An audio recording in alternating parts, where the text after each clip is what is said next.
Il est 18h, bonjour et bienvenue dans votre journal du mardi 14 juin. Et à la une, la journée nationale du don de sang, c'est aujourd'hui. Alors que l'établissement français du sang alerte sur la baisse du stock national, c'est l'occasion de remobiliser les donneurs.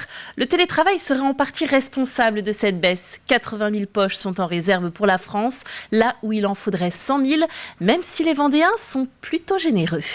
On a l'avantage en Vendée d'avoir une propension à donner qui est très importante. Et d'ailleurs, on a les plus grosses collectes de France, à savoir 120 donneurs par collecte, ce qui est remarquable quand on sait que la moyenne française est à 60 donneurs par collecte. Les donneurs participent aussi à notre activité de soins. Ils sont des parties prenantes de cette activité. Ce n'est pas parce qu'ils n'ont pas les diplômes de médecins ou d'infirmières qu'ils font partie des soignants. De par leur présence sur nos collectes, par leur don de sang, ils font partie de cette chaîne transfusionnelle qui va de les donneurs vers les malades, les patients qui ont besoin de transfusion, toujours plus nombreux chaque année. Je rappelle que les collectes se font sur réservation, c'est rapide et presque sans douleur. Il reste justement des créneaux disponibles à Challans demain. Un chiffre pour poursuivre ce journal, 2 049 000. C'est le nombre de repas servis par la Banque alimentaire en 2021. L'association n'a jamais cessé un seul jour la distribution, y compris pendant le Covid. La situation sanitaire a d'ailleurs été le moteur d'un changement de statut de la Banque alimentaire, qui percevait jusque-là l'essentiel de ses produits par le biais de la récupération, notamment de produits à date de péremption courte. C'est ce que nous explique Bernard Mettet, le président de l'association en Vendée.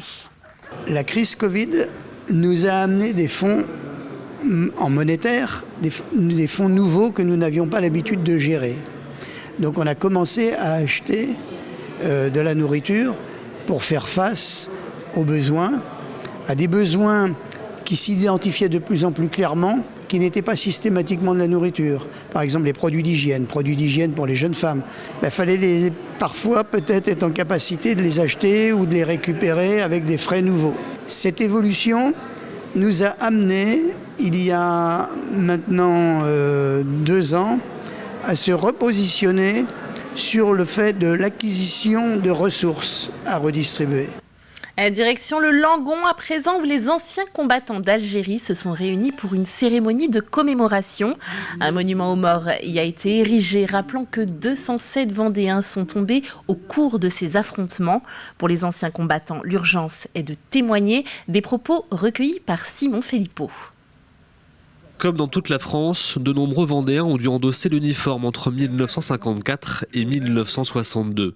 Pour les anciens combattants d'Algérie, il est donc primordial de se souvenir et de transmettre leur mémoire de ce conflit, notamment aux jeunes générations. C'est pour ça d'ailleurs que nous sommes très très heureux d'avoir tous ces enfants avec nous, parce que ce sont eux qui vont préparer la paix demain.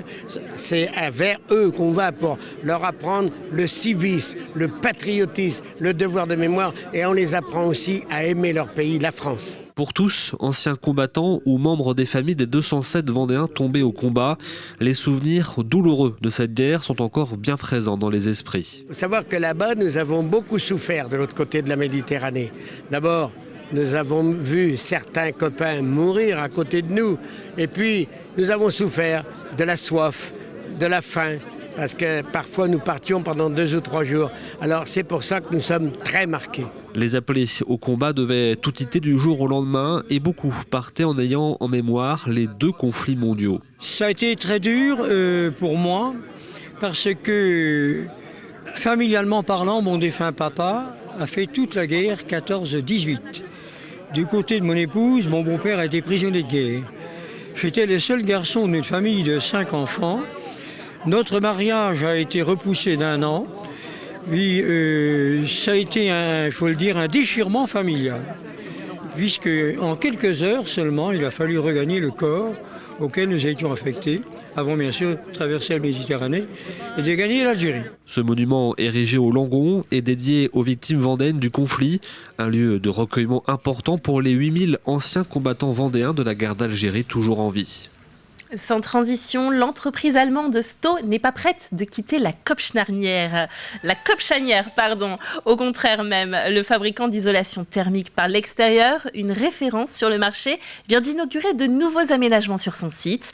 Un agrandissement qui permet plus de moyens logistiques, mais aussi plus de moyens humains pour répondre à la demande. On écoute. Avec les problématiques carbone et les passoires énergétiques au niveau des maisons et des habitations diverses et variées, il devenait nécessaire pour le Français de devoir revoir son isolation thermique par l'extérieur. Et aujourd'hui, Sto est un leader du marché sur cette solution technique. Et donc forcément, la croissance et les besoins en volume augmentant ces 10 dernières années ont nécessité une réflexion sur nos capacités de production, mais également nos capacités de traitement et d'accueil de nos camions. Économie toujours avec des nouvelles de Juste et Vendéen. Une démarche lancée en 2017 par des agriculteurs de la FDSE à Vendée. Elle avait commencé avec une bouteille de lait. 5 ans plus tard, on la retrouve avec une gamme élargie et depuis quelques jours également dans une nouvelle enseigne. Après les magasins U ou encore le grossiste Métro, c'est Lidl qui vient d'officialiser le partenariat. On a la volonté chez Lidl depuis une petite dizaine d'années, avec notre arrivée au Salon de l'Agriculture, de préserver la souveraineté alimentaire française, tout simplement en aidant le monde agricole à être, j'allais dire mieux rémunéré, mais il faudrait plutôt dire à juste être rémunéré à leur juste valeur, à leur juste travail. Et c'est ce qu'on essaye de faire à travers des tripartites, donc où l'industriel, les éleveurs et le distributeur sont en partenariat et surtout en toute transparence et en toute confiance.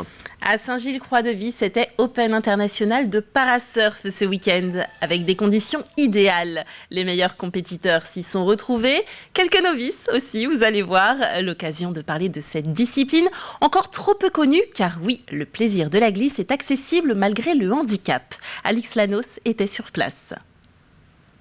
Sur la plage, Valentine se concentre et répète les mouvements en écoutant la voix de son papa.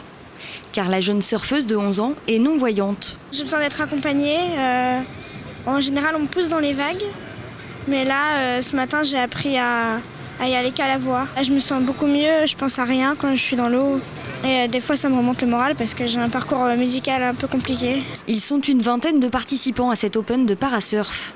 Debout, couché ou à genoux, chacun évolue dans sa catégorie et les juges notent le surf et uniquement le surf. La vague qui a été prise au fond, l'engagement dans la vague et les manœuvres dans la vague. Ils ne sont pas là pour noter le handicap, ils sont là vraiment pour noter le surf. Debout, à genoux, peu importe, ils glissent, donc ils surfent. Parmi les participants, une habituée de la glisse, mais dans une autre discipline. Déjà médaillée paralympique, Cécile Hernandez se lance aujourd'hui un nouveau défi. Je repars de zéro. Je suis en équipe de France de snowboard paralympique. J'ai fait les Jeux de Pékin il y a 3 mois et 4 jours. Et là, c'est une grande première. Il faut un début à tout. Mais il y a le stress, c'est fou. Pourtant, je suis habituée aux grandes échéances sportives. Comme tous les autres, Cécile a 2 séries pour tenter de prendre un maximum de vagues. Les 2 meilleures seront retenues. J'en ai pris 5-6, et notamment la première qui était vraiment bien. Et je sais pas, j'ai pas entendu les classements pour l'instant. Et ça va être la surprise, je vais monter, ça va être la grosse surprise. Certains sont là pour le plaisir, d'autres ont de vraies ambitions sportives avec notamment en ligne de mire les championnats du monde en décembre prochain. Encore assez confidentielle, la discipline ne demande qu'à se développer et recruter de nouveaux surfeurs. Alors qu'est-ce qui manque pour que ça explose ? Déjà des lieux de pratique adaptés avec ce genre de rampe, ce genre d'outils comme les tirs à l'eau qui nous permettent d'emmener les gens, des moniteurs formés et forcément l'aspect sportif et les résultats sportifs sont le meilleur projecteur possible pour développer ces pratiques. Pas encore au JO 2024, tous espèrent voir le parasurf intégrer les Jeux paralympiques de 2028.